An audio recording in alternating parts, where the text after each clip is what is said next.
You're listening to the Patriot Nation Podcast.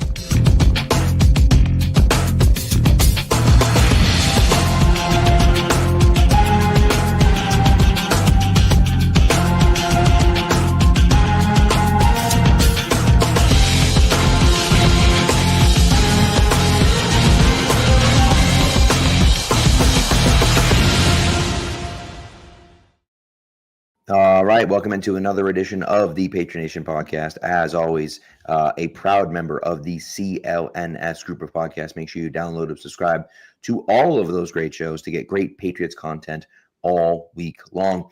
But as I said tonight, it's the Patriot Nation Podcast with me, Pat Lane, and my guy, Matt St. Jean. And Matt, we're a few days removed from the colossal collapse by the Patriots.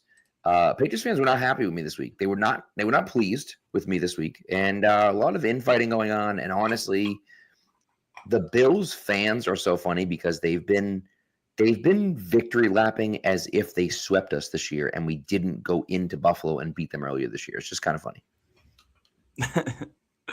No, we'll see. What do you call it? We'll see what happens in the playoffs here. Because we might need to make this a best of three, the way the first two games went. I think there probably should have been warning signs about that second half performance littered throughout the last month and a half.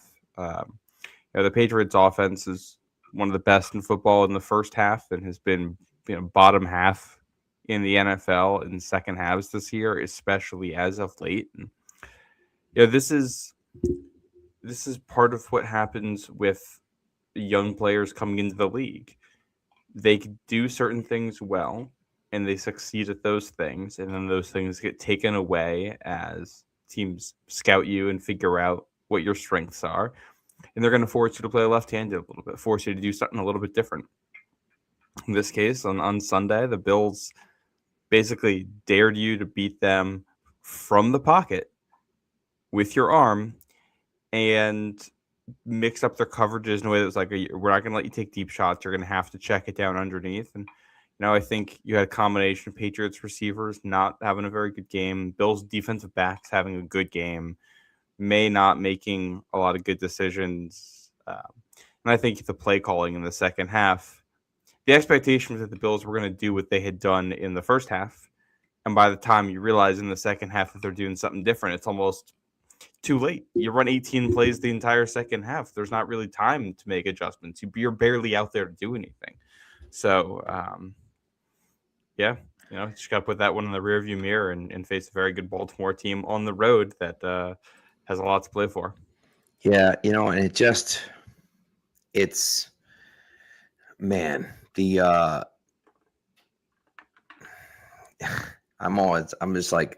I'm still so mad about it. I just feel like you had the opportunity there in front of you. I've been saying all week, one 7-minute drive, even if it ends in a field goal, one long sustained drive in the second half, and they win that game. Even if it was just a field goal, because as you said, you run 18 plays the entire second half. You gained one first down in the entire second half. Obviously, at the long Travion Henderson touchdown run, obviously a great play, right? Great play by him, great play by Drake May. It was a great play all around, right? I hated the play call, but it was a great play all around. But outside of that, you had one first down. You ran 17 other plays outside of that play. And it's just like, that's not good enough. And that is something that has been building. Drake May in the second half has not been great. Drake May in the fourth quarter has not been great. I think the play calling has slipped a little bit. Now, it's funny that we say that, but then at the same time, it's like, well, yeah, Drake May in the second half maybe hasn't been as good, but also he did have the game-winning touchdown, the game-winning field goal drive against the Bills, right? Yeah. He has had other moments where he's been able to do things, but luckily, the Tampa Bay game is another great example. Tampa Bay comes back, should have tied the game, missed the extra point, and the Patriots end up winning the game. They can't score any points, but they end up winning the game because of the missed extra point. And, it's just another example of the Patriots not being able to take advantage of a situation in the second half. Yep. And I think one of the things that stood out the most to me when you just like looked at play calling first half versus second half, um, the Patriots had 5 second downs in the second half, not a single run call in there against the worst run defense in the NFL, basically. Yeah, one of the worst. And I think that's just getting a little bit too cute with it. I think part of that situational, some of those second downs, you end up backed up. Two of those are drives where you're really trying to score at the end of the game, so you're throwing anyway. But yeah, I think one of those, I don't remember if it was a first or a second down, but you have like the deep play action shot they try. And I don't know, there were a couple spots that they probably just should have run the ball, and they said we're going to put this in May's hands. And uh, you know, the Bills have a much better pass defense than they do a run defense. You're playing into your hands when you play that way. And I think those are plays that you want back as a play caller, is my guess. If you're Josh McDaniels, and you want back as a quarterback, if you're Drake May, and you want back if you're receivers. Um, and it was a combination of things. It's really, you watch back the tape, and it is a team loss Oh yeah. through and through. Um, and I think one of big picture about this game, we talk about the officiating, obviously not good, but you look at the disparity in like holding penalties and stuff. I think the Patriots kind of earned it there. Were one or two that I thought were obvious that got missed, but like that happens. I thought some of the plays you could have called holding penalties on. The refs are keeping the flag in their pocket because, you're also like on special teams, you got guys that are getting their asses kicked. All right, well, if you got two guys pushing you 15 yards backwards, that they're also grabbing you, keeping you from going around them, it's kind of irrelevant at that point. You're never going to get the flag on that. Right. And I think the same is true for kind of the reverse for coverage. The Bills' defensive backs are very handsy. They're very grabby. They do that all game long. And we know from NFL history that like they're just gonna, we know how officiating. They're humans. Everything's Mhm. relative. If all the plays look the same and they're all equally grabby, they're just not going to get flagged that much. The Patriots definitely had a tendency to try to cheat a little when they got beat and only be handsy and reach out then. And they got caught doing it. And like Right. where the Carlton Davis one to me was that to me is like the epitome of putting yourself in a bad spot. Like Right. you lose the rep a little bit, so you start panic grabbing a little bit, even though you grab in a way that doesn't help you with the coverage at all, but is highly visible to the official. Should that have been a penalty? Like, did that affect the play? Probably not. Probably not enough contact. But you're putting it in the ref's hands by panicking and grabbing the dude in a highly exposed way on a massive play. And yeah, the Bills I thought were much more consistent about that stuff and much savvier about where they're grabbing you. And got learn to cheat better. I don't know. Well, no, and ultimately, I mean, that's, look, I always go back to the adage. It's funny, I'm coaching basketball now, and the team we played on Tuesday night is just physical and hacks nonstop. Interestingly enough, it's Foxborough High School, but they just hack. And it's like, you can't call them all. You can't call every penalty.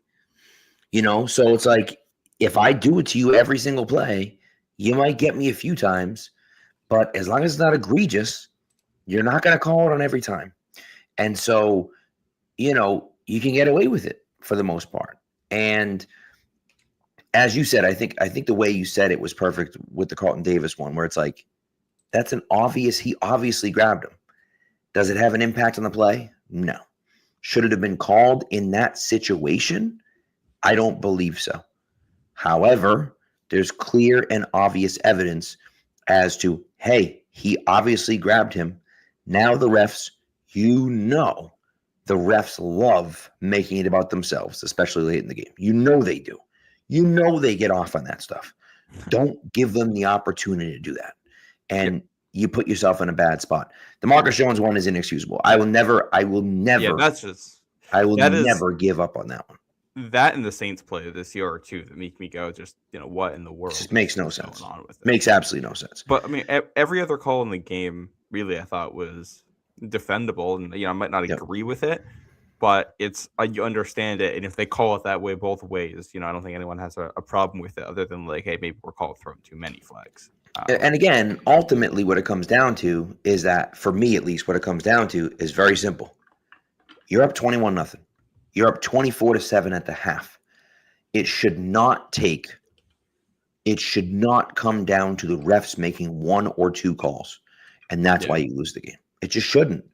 Yeah. If you do a better job earlier in the game, if you do a better job in the second half of controlling the ball and scoring some points, those calls don't matter. They don't. And you win the game anyways. And that just, it's inexcusable. And the flip side of it, too. I mean, the defense, you allow 5 straight touchdown drives. I mean, yeah, it's just, I don't care what quarterback is on the other side. You get a failing grade for the day when that happens. 100%. Unacceptable. And it's, you look at kind of how it transpired, and just a couple plays where you're not good enough against the run. And it's a lot of it was anytime the Patriots were in a light box, the Bills are going to run it. And the second that we were bringing extra bodies into the box, that's sometimes you saw Allen scrambling in those situations and picking things up. But a lot of times it was just play action. We're going to get the ball. And they ran a lot of play action. Like I think one of the worst defenders for the Patriots on Sunday was probably Marcus Jones. And I hate to say it, but it was Patriots are going to play man coverage, and you have to load the box against the Bills because the running game is so good. So now you've got Marcus Jones in the box where he has like legitimate run responsibilities, also trying to play man coverage. And there's one drive where twice he gets beat for big plays because you're asking a lot of a guy in that spot. So that's, I don't know. That's one of those defensively. You look back at this game, and I think you wish you played more zone defense, because anytime that you were loading the box, getting into condensed stuff, it was just you're playing man and they're play actioning you to death. So like we talked about on the recap, that play where it's Christian Gonzalez and Christian Ellis kind of picking each other in the red zone that helps lead to the James Cook touchdown. Yep. The other solution to that is that, all right, we're in a situation here where on that side of the field, it's just like 2 tight ends and then the running backs also on that side in the backfield. Why are you even playing man coverage over there? That should be a zone or some kind of a match or something so that you're not getting that in the red zone. So, yeah, I thought play calling all around left a lot to be desired. And I thought the Patriots got thoroughly outcoached, which is kind of impressive given how well they played in the first. Like, I thought the Patriots came in with the better game plan, and the Bills made much better adjustments, had a better energy level. And also the special teams wrinkles they threw in were really impressive. And I honestly don't really blame the Patriots special teams, but what the Bills were doing on that kickoff stuff, I think is tough to defend if you have not seen it before and don't have an opportunity to prepare for it. Yeah, I agree. I mean, it's just, yeah. By the way, I don't know. The kickoff returns, I'll explain very briefly what the Bills did on them. In the first half, what they did is like on the edge of their formations, they put offensive linemen, and then the guy it'd be like the second from the end or whatever, or it would, I think, all the way on the end. And they basically treated it like a power running play on the outside where the offensive lineman blocks down towards the inside of the field, and then you like pull someone around and use the lead blocker who's back with the returner. And you're using the offensive lineman, he's gonna seal. And then you have 2 pullers that go up the sideline, and you just run right behind them. And it was open lanes. And then first kickoff of the second half, the Patriots are clearly planning for that, and they are clearly playing to the outsides to make sure that they don't get sealed off. Well, this time they put offensive lineman back there as the lead blocker in the kickoff like landing zone with the returner. And they basically like the Bills like kind of clear out the middle of the field. They actually let whoever's in the middle, I think it was Ellis for the Patriots, go completely unblocked down the middle of the field towards the returner. And that's where they have the offensive lineman come in as the lead blocker. You have a couple double teams up the middle, and you probably could have called 3 different holding penalties on that return if you wanted to. But I also didn't think the Patriots earned the holding calls. They didn't fight back hard enough or put themselves in the spot where an official's ever going to see it or call it. Right. So, and I think on the kickoff returns across the board, I thought the Bills just wanted it more. They hit harder. They ran faster. They played with more intensity. You look at you talk about resetting the line of scrimmage on like a run play. if you look at where the blockers are engaged on the kickoff returns for the Bills returns versus the Patriots returns, you can just immediately tell a physicality difference of which team's playing better right now. Which is disheartening because, in the Giants game, it was the exact opposite, right? The Patriots came to play and they were playing physical and they were playing tough. And it's like, those are the things that we did. And you felt like this team is turning a corner. And then all of a sudden, you get what you got last night. And, you get what you got on Sunday. And it's just not good enough. It's just flat out not good enough. And, it's just not what you're looking for, unfortunately. And it's not going to get easier this week, I don't think. It definitely isn't. It definitely isn't. And you have to, the other part of it is that this team, they're hungry. They need it. They have to win. They have to win. And so if that's the case, then of course they're going to play hard. And of course they're going to hit hard. And of course they're going to push hard. And you have to be ready for that. The Patriots weren't ready for that against the Bills. Certainly not in the second half. And that's frustrating. Yep. And I think, I do wonder how much of that energy level and wanting it more isn't actually that, but it's just an athleticism difference between the teams. Depth for New England. You see them immediately shaking things up at that backup linebacker spot to try to get, I think a better athlete in there who can play on special teams for them. And is it Muma who came over? Chad Muma, yeah. Caleb Murphy was right there. He was the guy, maybe not responsible, but he was the guy right in that area. But he also, even if we don't hold any of that against him, he hasn't been exceptional in any way either. He's been just a guy out there, and correct. They need better than that right now. So we'll see if Muma can do anything for him there. I do think that some of the special team stuff and the late in the game stuff is just a reminder of the weaknesses on this team, the lack of depth, the fact that we're kind of playing a weight class high right now from where we expected we would be. So you getting beat up the middle in part because you've got linebackers out there who are not starting linebackers on a good defense. You're playing lots of defensive tackles who are not going to be in serious rotation for a championship defense. You got safeties back there. I was critical of the safeties post game. I felt a little bit better after watching the tape. Woodson does get tagged for that penalty, rookie mistake, literally. I was funny. Every time I watch the game, I'm like, man, I don't feel like our safeties. I feel like they're just not quite there. And then I watched the tape back, and I'm like, that was better than I expected. Yeah. The safeties aren't bad. I mean, look, there's no playmakers there, though. Well, that's the issue. And here's why. And you talk about the depth, and I'm glad you brought it up because I wanted to talk about this just quickly. I'm not going to go over every single one of them, but if we look at the draft is where you get your depth. 2020, it's Kyle Duggar, Josh Uche, Anthony Jennings, and Mike Onwenu. You got a whole bunch of crap in there as well. Doesn't help you at all. You draft Cash Malua, never plays for you. Anthony Jennings has been fine. He's a decent player. Kyle Duggar was pretty good for a while. Josh Uche, whatever.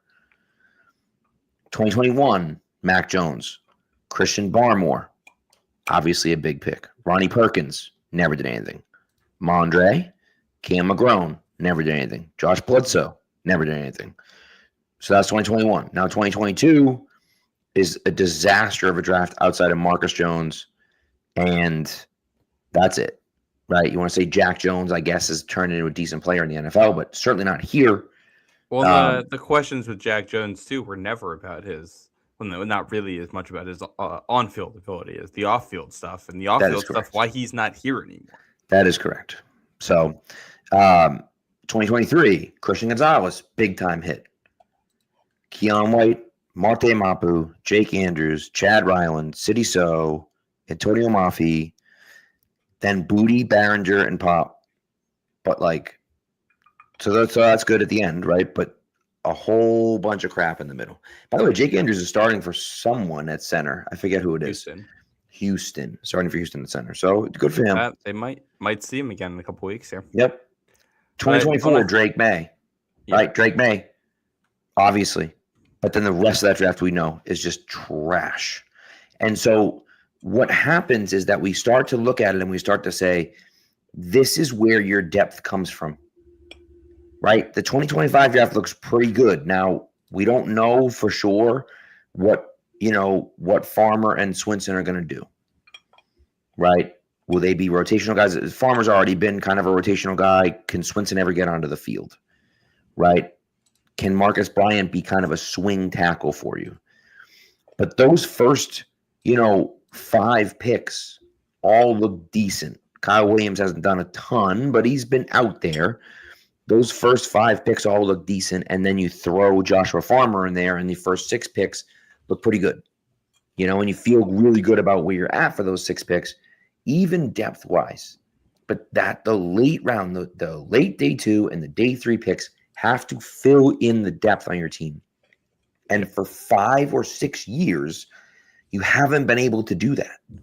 And I only started in 2020, but we could go back. We're not going to do this, but we could go back to 17, 18, 19, even go back to 16, right? You got Landon Roberts and Ted Karras in 16, but like outside of that, you're not hitting on any of those guys in the late rounds. None of them. One, I think you look at where it shows up. We look at snaps played against the Bills. You have 3 guys who played 100% of the snaps. Jack Gibbons, who is like a cast-off linebacker who has experience with Vrabel, you brought in, who I think played admirably given what he is. He's just like he should be a linebacker 4 or 5 on a good team. You've got Jalen Hawkins, who is fine. I think he's played well in that role for New England. He's a third safety on a good defense.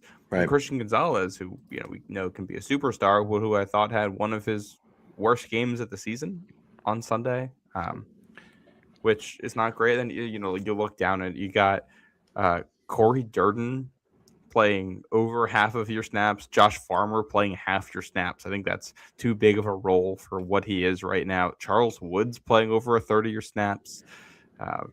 Elijah Ponder, Leonard Taylor only plays 5 snaps in this game for you on defense. Someone they brought in did not look good.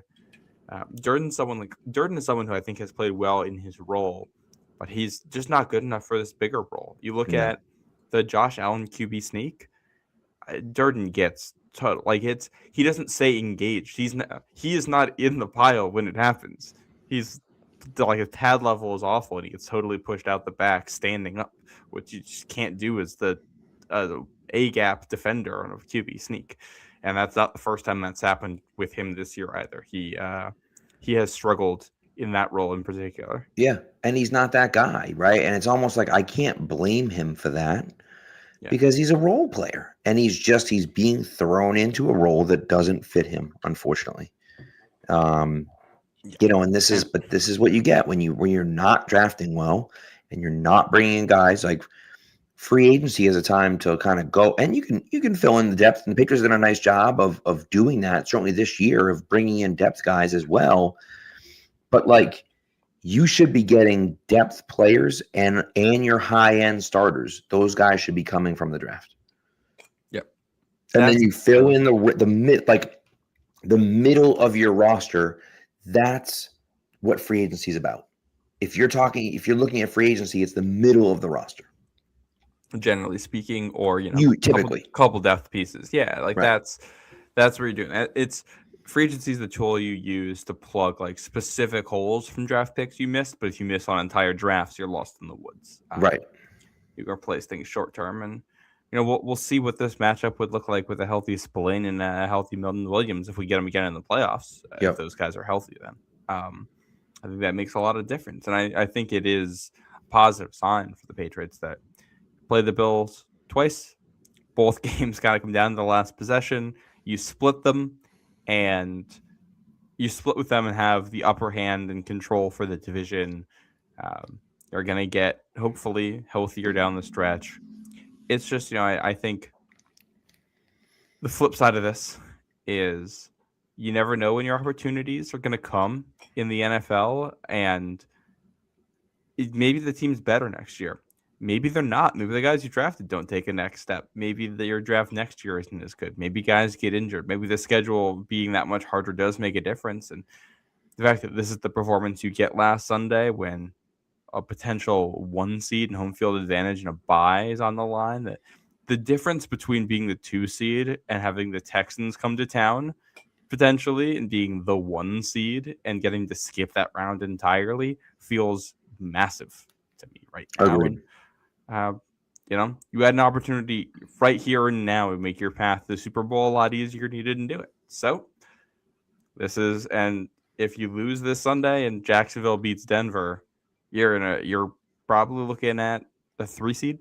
Yep. A very real chance of that 3 seed. So, things change in a hurry in the NFL, and we're in a whole new world than we were, Sunday at 12:59 p.m. That's correct. Yep, that is correct. So, and we'll see. And it's not, I also think too, I'm not here. I've been saying, we said at the beginning of the year they were going to win 8 games, right? But I still don't know if they're a true Super Bowl contender. Maybe they are, but I still don't know if they are. And they obviously can prove me wrong and everything else, and I hope that they do. But are they a true Super Bowl contender? I don't know. Maybe. But I don't have the answer to that question. And it's just, then you look at it and say, okay, well, now what? If they're not, now what? Well, I think the big concern, there's a couple of big concerns when it comes to that conversation. But the big one to me is that you get into a playoff game where you have to go against an offensive coach who's pretty good at what they do. And we're not in the regular season anymore. We're going to get a lot more designery game plan.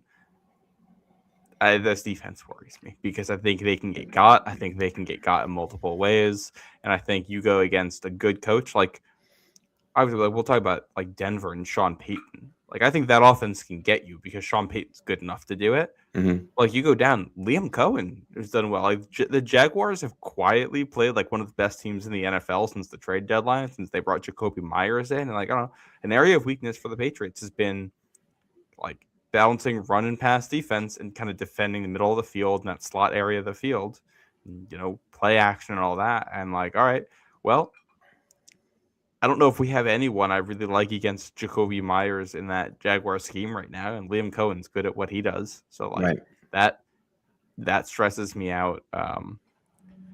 That Texans offense doesn't necessarily, but like Nico Collins and CJ Stroud, it's a good combo right there, especially if Christian Gonzalez has an off day like he had this week.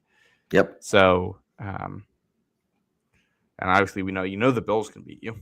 Well, and that's what it comes down to is that it's those guys. Those guys are the guys that you worry about, right? Yeah. Just the Josh Allens, not the Sam Darnolds. God, Sam Darnold. That was just. That's bad. Seeing ghosts out there again, man. He's seeing ghosts. The good news is, I'm playing against Sam Darnold in my fantasy playoffs, and I have Matthew Stafford. So I will take it. That was going to be an interception, even if the defensive lineman didn't pick it off. That was going to be an interception. What's crazy to me about the NFC picture right now is that like the 49ers, I think, are essentially a lock. The way things look, which means one of like the Bears, the Packers, the Seahawks, or the Lions is going to end up being out. Like one of those teams is sitting home in the postseason, and this banged up 49ers team is probably in, unless this 49ers team really blows it down the stretch. Like I think if the Seahawks won this game, then the 49ers had a chance for they controlled their destiny for the 1 seed. Right. Kyle Shanahan should be in Coach of the Year conversations. Right? I don't know if he's leading that or not right now, but like that's unbelievable. I mean, he's doing that. He did it with Mac Jones. Yeah, and like no Brandon Ayuk. Right. Kittle banged up. Offensive lineman banged up. They have no defensive line to speak of. No. Yeah. But yeah, if we're coming back to that Super Bowl conversation, I don't know if the Patriots are a contender to win the Super Bowl. I think everyone in the AFC playoff picture, except maybe who comes out of the AFC North, is a contender to make the Super Bowl. Right. Because I think every team is roughly equally fatally flawed. Mm-hmm. And I think all of the teams have a healthy balance between quarterback play and the rest of the roster.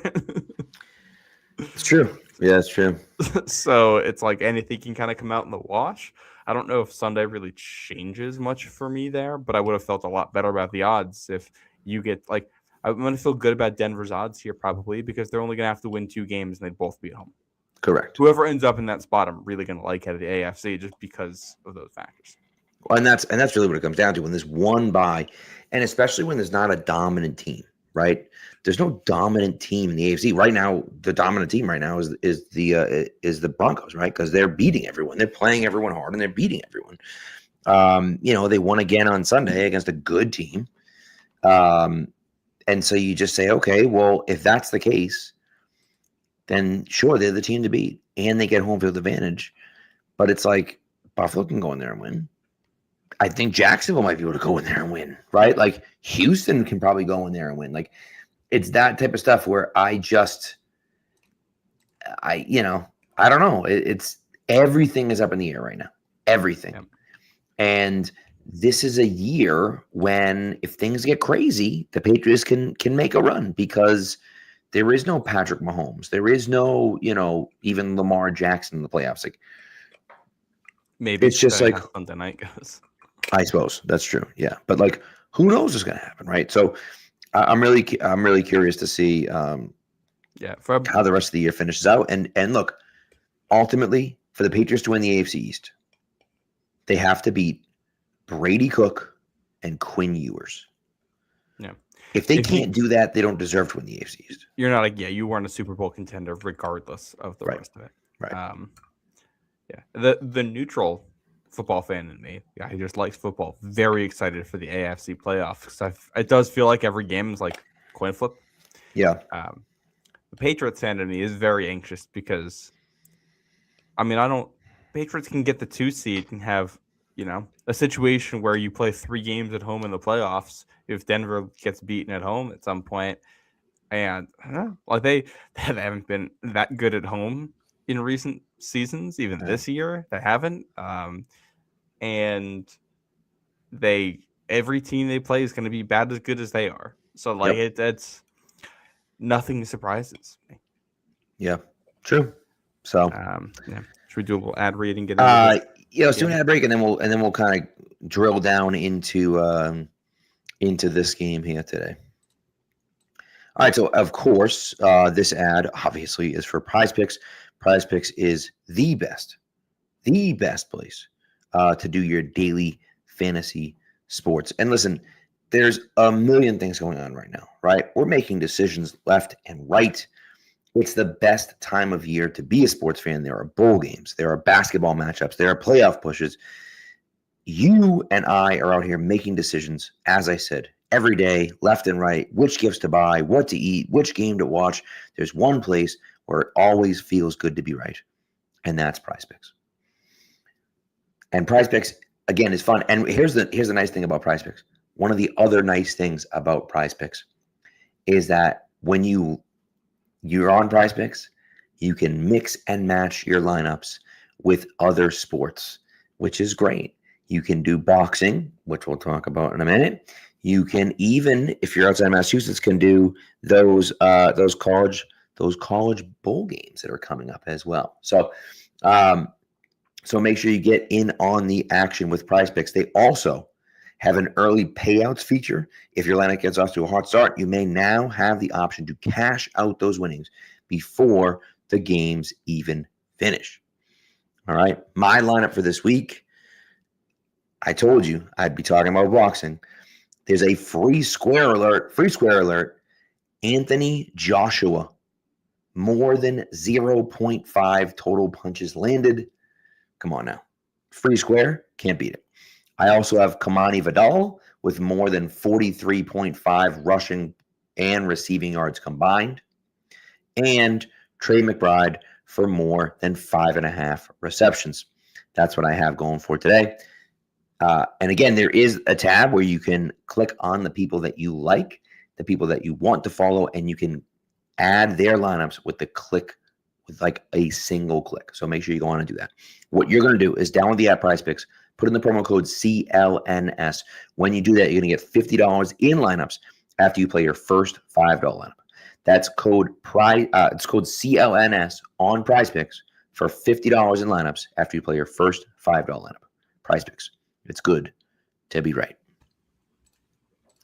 This game just got a lot more interesting Sure while you were doing did. that ad read. Rashid Shaheed. I've always liked Shaheed, man. He'd be fun in New England. He would be fun in New England. I feel like you have Kyle Williams and you're trying to develop Kyle Williams into Rashid Shaheed a little bit. But yeah, Rashid Shaheed is so much fun. Nice little punt return for touchdown.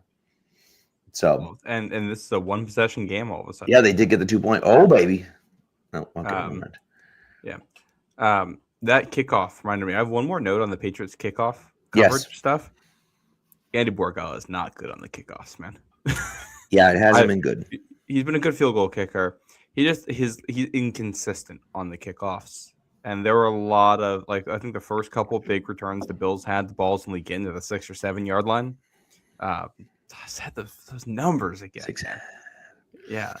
And hard. It's so hard. You don't even think about it, and then all of a sudden it's there. You know what I mean? But credit to him, the one kind of out of the half was that he got that into the end zone.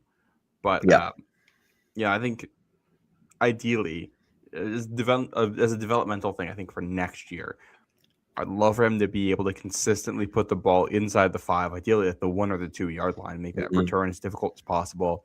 Work on some of the knuckleball kickoffs, the line drive kickoffs, just to make things harder. Yep. Because you want to win those kickoff returns. I think the way you wanted to use this to your advantage, if you can win kickoff returns and make teams start at their own, 25 on average instead of the 35, that is a massive help to your defense. Which 100%. Yeah. Which special teams did the opposite for New England's defense on Sunday. Yeah, and that's a huge reason as to why they lost. Obviously not the only reason, but the defense and the special teams just really hurt them, especially in the second half. And by the way, that was stuff that was going on in the first half, right? And it didn't destroy them in the first half, but it continued into the second half. And so when the Bills offense finally woke up, they were still getting great field position and allowed them, to score on some short fields. And that's just you just can't let that happen. So, well, the first 2 Bills touchdown drives, 42 yards, 44 yards. That's the last drive of the first half, first drive of the second half. Right. And it's not like they're on interceptions or something like that. That's just, that's just a kick return. The worst field position the Bills had all day was on a pick. It's the best job that the Patriots did of pinning anyone deep. It's a great point. Yeah, I will say that Mac Hollins interception, rewatching on the film, I definitely did not think it was defensive pass interference. Because of Hollins, he and May miscommunicate. He takes the route inside and May throws the ball outside. So that's why it looks the way it does, because May throws the ball outside anticipating Hollins is going to go there, but he cuts inside and gives that space to the defensive back. Yeah. It's not pass interference because the defender is holding the ground that was ceded to him by the offensive player. The receiver doesn't have the right to push through a defensive back to go get the football through the body there, at least. So it's just small technical things like that where you're just putting yourself in bad positions and not being on the same page. And, I don't know. It was a sloppy game, which you don't love coming out of a bye against a team you've played before with stakes that high. Yeah. Yeah, I mean, as good as the first half was, the second half was even worse. And so what I'm really hoping for is that they have a turnaround. They would turn things around this Sunday. As far as this game is concerned, right, as far as this Sunday night game is concerned, what do you think their easiest path to victory is? What do you think they have to do? Let's start on the offensive side of the ball. I think the guy that scares me the most, and the guy that should scare everyone the most, is Kyle Hamilton. Kyle Hamilton's just all over the field making plays. Makes plays in the running game, makes plays in the passing game. He's probably their best player. Lamar's their best player overall, but he's probably certainly their best defensive player and certainly one of their best players on the entire team. Yeah, he's a great player. It's weird because this Ravens defense has not played very well this year. They've been middle of the pack or worse in a lot of stats. The numbers last week look great. They shut out the Bengals. The Bengals didn't seem interested in playing in that game, so I don't know how much I take away from that. And they also, the time of possession was like 40-20 Cincinnati. Like the Bengals were always on the field. They just couldn't score. Yeah. I don't think there's anything like schematically that super stands out to me against Baltimore, other than that they're like diverse and can blitz you. So like you don't want to put them in situations where you're making life harder on yourself. So I do think it's about consistency of execution. I want to see Kayshon Boutte more involved. He has not been that involved since he got back. I don't know why. It's not even him. May has not been throwing the football that much. May should just throw him the football more. That's my takeaway on that, because I thought he was open on the tape and could have contributed in a big way last Sunday and just didn't get the opportunities. So we'll we'll see if they can get him the ball. Tight ends too over the middle. Yeah, the Ravens do defend the middle well, but from a May's comfort perspective, getting it to some big bodies over the middle is probably a good thing. And get the ball to Trevion. He's hot, so let him keep cooking. Just give the dang ball to Trevion Henderson. Yep. And it has nothing to do, not a thing, has nothing to do with the fact that I have a bet in for him being offensive rookie year that I put in at the beginning of the year. Absolutely nothing to do with that. But he's been awesome. And so just keep feeding him, right? Feed Trevion, give him the ball. And again, this is where like that, his second touchdown run, I hated that play call. You got Westover in the game. You run that weird kind of offset eye, and then you throw a toss to it. They had lost 5 yards on it when they had ran it earlier. They lost 5 yards on it again in that situation. And it just like that play doesn't work. And Henderson just kept it alive and took it the other way and scored. And that's, that's the type of stuff for me that, that obviously makes a big difference. So I just, I don't know. I give him the ball, give him the dang ball, and let's see what McDaniels can cook up as well. And hopefully that, it can kind of go from there. Mm-hmm. Oh, and if you look at this Ravens defense, it's just breaking out some of the personnel splits against 11 personnel, so 3 receivers. They are 10th in the NFL this year in EPA per play. If you put 2 tight ends out there, they're 27th. So I think this is a week where you probably want some 2 tight end action. Curious how they balance the wide receiver usage out of that. Diggs has played 50% of snaps or fewer in 3 straight games. Since that Jets game, he has been less involved. And this is the least he's been involved all year in the last 3 games. I don't know what's going on there. They were clearly taking him out in long yardage situations on Sunday. So like they don't love his burst or speed right now. It looks like they view Pop as a better vertical threat in that role right now. So, maybe that's a referendum on how things are going internally, what they see out of him athletically right now. And maybe he's just a little bit diminished late in the season here and doesn't have his legs under him as he's, aging. If it were up to me, I'd want 2 tight ends out there with Boutte and Diggs. And I'd want a lot of unbalanced looks, like ones where it's 2 tight ends on one side. They call that nub, where it's 2 tight ends on one side and the 2 receivers on the other. Or a look where it's going to be, both tight ends are up there on the line of scrimmage on opposite sides, 2 receivers on the same side. So it's 1-by-3 or 3-by-1 formations. Something a little bit funky out of those, just to make the defense show you what they're doing and see where they want to play Kyle Hamilton. They want to play him deep. They want to play him in the box. They put him over tight ends. They put him over receivers. They want him in the running game. They want him in the passing game. and then just try to get away from him. Right. Right. And ultimately, yeah, I agree with you on that. But yeah, I don't know. Look, it is what it is. I mean, I also think my personal take on it is Stephon Diggs needs to play more. He needs to play more. Maybe you don't trust his burst. Maybe you don't think that he, has it still or whatever. I don't care. He's one of your veteran leaders. He's been here before. Guess what? Your offense hasn't been as good since you stopped playing him as much. So get him in the flipping game and throw him the dang football. Yeah. So I don't understand. Oh my God, they just reversed This game is ridiculous. It's gone off the rails. It's gone completely off the rails. So for those of you that aren't watching at home, and if you're listening the next day in podcast form, you probably already know, but they went for 2. Seahawks to tie the game. Seahawks went for 2 to tie the game after scoring a touchdown to A.J. Barner. Sam Darnold tried to throw a very similar pass to the Danny Amendola kind of quick screen pass that the Patriots threw in Super Bowl 51 to Zach Charbonnet. And the pass was broken up, incomplete. And as I'm talking to you, I'm like, I have it on mute, so I'm not listening to it.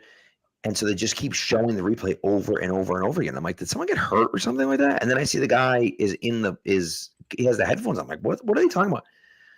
They called it a fumble because it was a backwards pass by Sam Darnold, and Zach Charbonnet picked it up when he was in the end zone.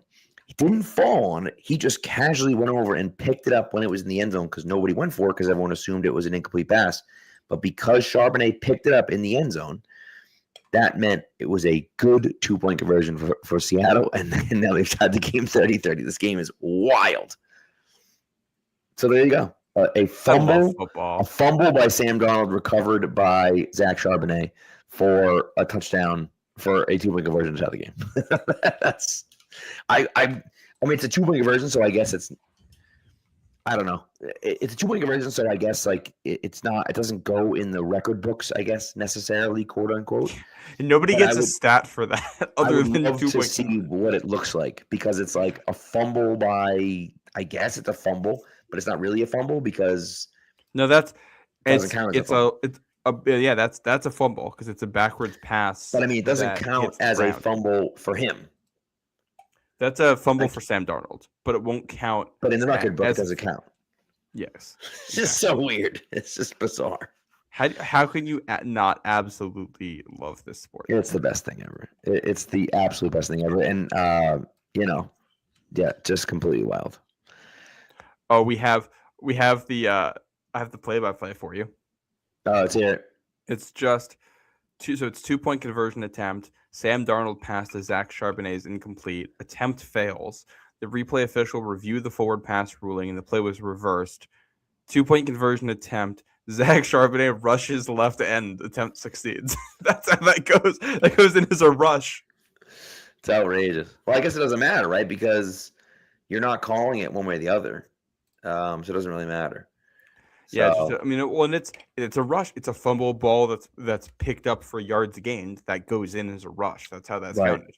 Right. Yeah. So, yeah, this is the tie that was a fast 3-and-out. Sure was. In the time it took me to read that play description, the Rams were about to punt the ball back. Yep. Oh, wow, this turned on its head. Yeah, pretty wild. So, yeah. Should we talk about what happens when Baltimore has the ball?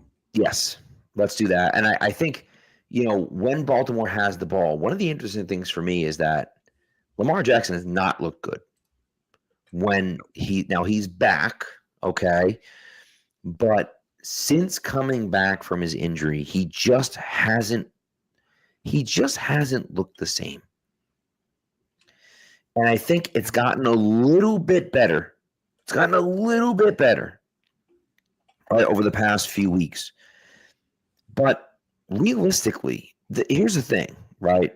And this is where, to me, it really comes into play. First game of the season against Buffalo, he has 70 yards rushing.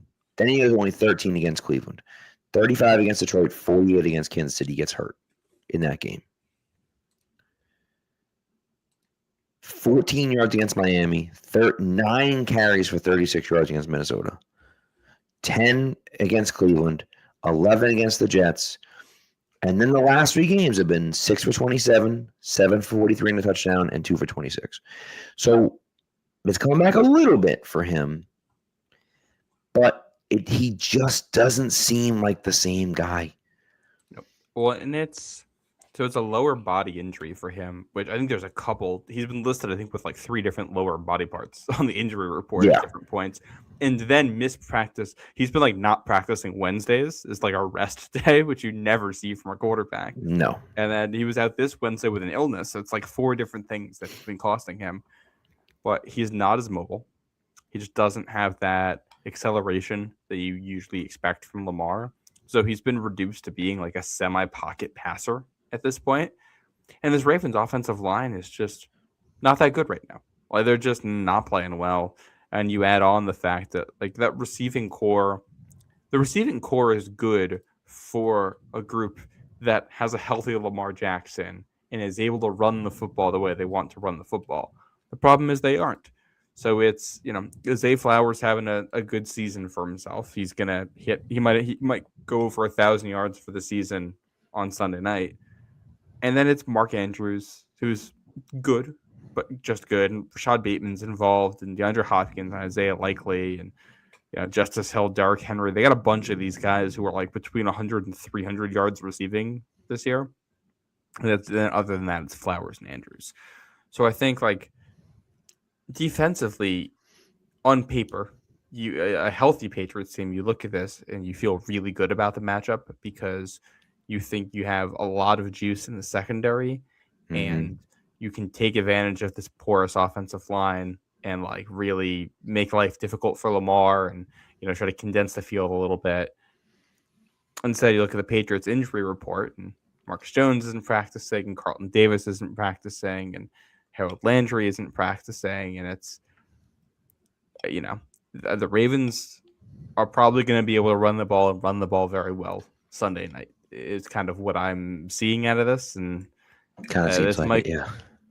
And it might come down to can you score enough on offense because Derrick Henry might just run right through it. And Derrick Henry quietly has like 1,100 yards already this season. Right, he's having a great year. He is having a great year, but the interesting thing about Henry is that his stats are interesting because he's had some games where he's looked not great.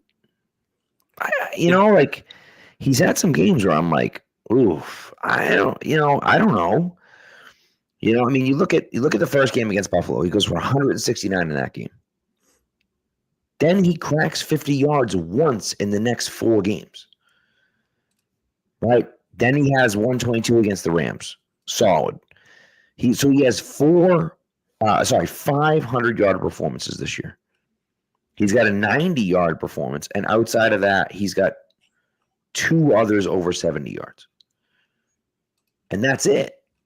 So you look at it and say, all right, the numbers overall look good.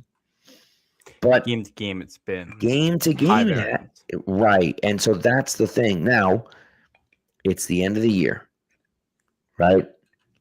2 weeks ago, 25 carries for 94 yards against Pittsburgh, 11 carries for 100 yards against Cincinnati. This is when they need him. This is when it becomes his time, right?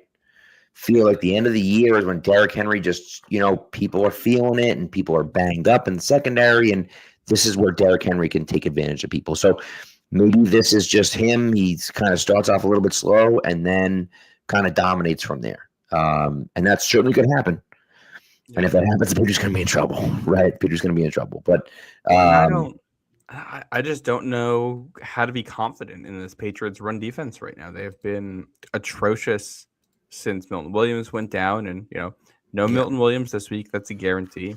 Certainly seems like no Robert Spillane, who is in a walking boot and not practicing as well. And it's like, all right, well, I don't think losing Carlton Davis and Marcus Jones necessarily kills you in this game if they don't play, just with this receiving core. But it doesn't make things easier. And it's like, I don't know where the pass rush is going to come from. I don't know where the tackling is going to come from. And it's like, I think this is a game where you're going to have to stack the box aggressively and just hope they don't beat you over the top.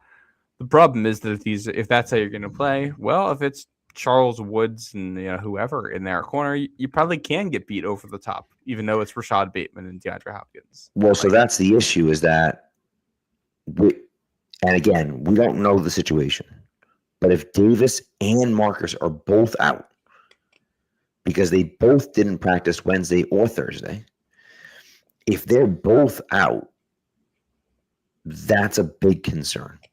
That should be a huge concern for the Patriots, because who else do we have? Like, who's the fourth corner?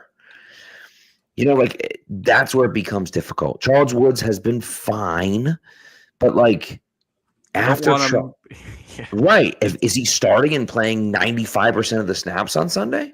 Well, no. And if he is, who's Miles Battle is your fifth corner right now. So it's Charles Woods, Miles Battle, and Christian Gonzalez. Yep. And you got some corners on the practice squad, and I'm gonna guess you'd see some elevations. Kobe Minor, I'm sure. Crossley, yeah, just to have bodies. Yeah, but it's not those guys are any good. Yeah, and it might end up helping you in that, because you don't have the guys you want. You have to play more zone, and they've kind of gotten killed in man the last couple of weeks. They've gotten killed in zone too. So I think it's gonna have to. You think you're going to have to take away the run first, and maybe the Ravens just end up playing with multiple tight ends out there a lot. That's what I'm going to guess they do. And if they're going to play with multiple tight ends, all right, well, it's probably going to be, we're not going to be talking about the corner depth as much. It's going to be Jag Gibbons one-on-one with Zay Flowers or with Mark Andrews, or playing zones in the middle of the field, and that's its own nightmare. Yep.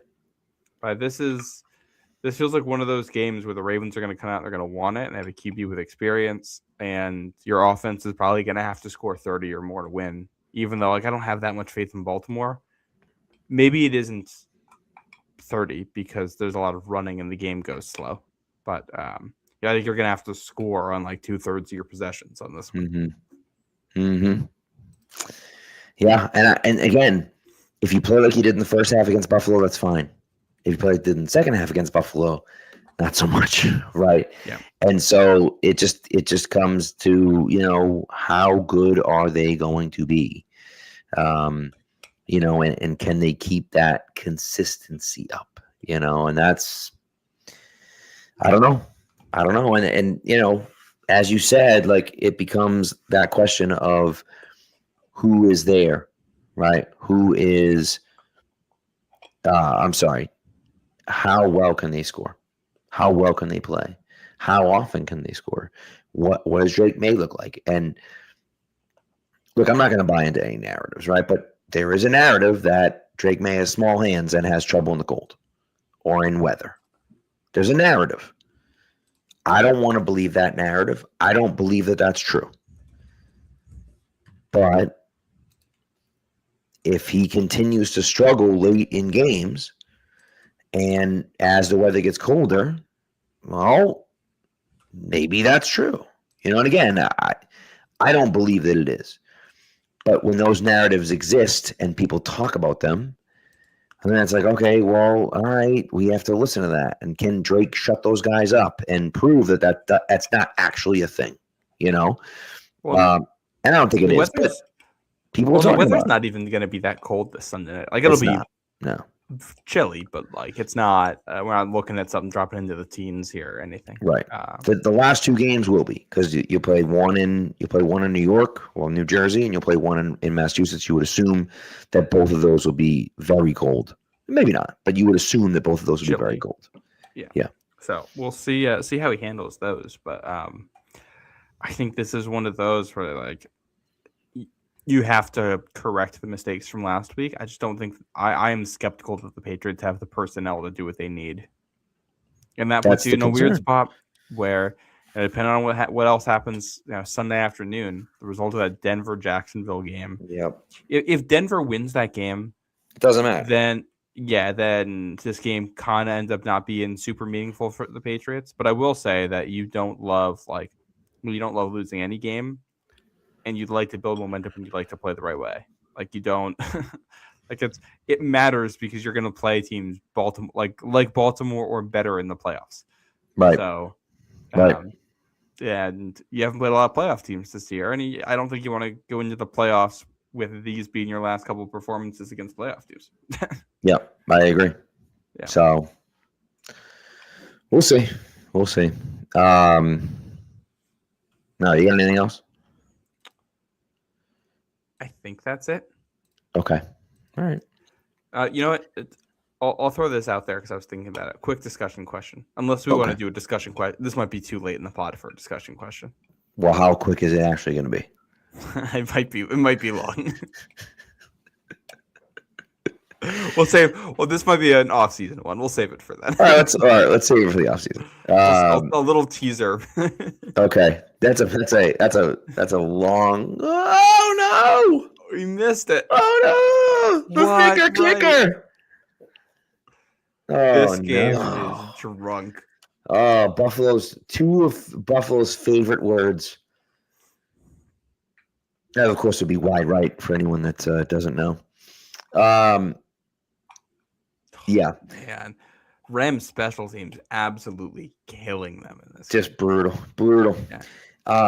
One quick programming note for you people out there. Matt doesn't even know this yet, so breaking news to Matt as well. Sunday night after the game, we will not be live on the CLNS YouTube. Okay, we will not be live on Patriots Press Pass. The only place that will be live is here on Pats Nation Network. So if you want to catch us live after the game, go to the Pats Nation Network YouTube and subscribe to us there. You will get the live show then. Yes. The show will also be broadcast in the morning on the Patriots Press Pass. Okay, obviously it won't be live. It will have been pre-recorded, but you can watch it on the Patriots Press Pass YouTube in the morning. Okay, that will get posted on there probably 9 a.m. or something like that, 8 or 9 a.m. You can watch it there. But again, we'll be live on the Pats Nation Network YouTube, and obviously it'll be available in podcast form. If you're looking for it in podcast form, it's going to be there. We actually might start doing this potentially every week for our breakdowns, our post game shows and whatnot. I'm not sure if that's the case, but there's a chance. So, but nevertheless, if you want to catch us live, subscribe to us on the Pats Nation Network YouTube, and then even if we're not there, we'll definitely be here. And then since we're just doing logistics on the pod, next Thursday is Christmas, so I'm assuming our Pats Jets preview that'll be like a Friday morning show. Either Friday morning or even a Tuesday night, potentially, but probably Tuesday feels like too. Like I feel like we're gonna need some injury information, so we might have to wait till the 26th. But then again, is anyone going to practice on? No one's going to practice on Thursday, right? They'll still have to put out an injury report of some kind. They'll probably practice on Wednesday, yeah. So maybe Friday. We'll talk logistically. Matt and I will chat about it, but it will definitely will not be Thursday night. That much I can promise you. So, so anyways, I'm not here. Definitely not Wednesday. No, that's not even a question. It's certainly not going to be Wednesday. I can tell you that much. So anyways, so that's what we got. So thanks for tuning in, everyone. We appreciate you guys, and enjoy Sunday Night Football. We'll talk to you after Sunday Night Football here on the Pats Nation Network YouTube. Thanks for tuning in. Be good to each other, and go Pats.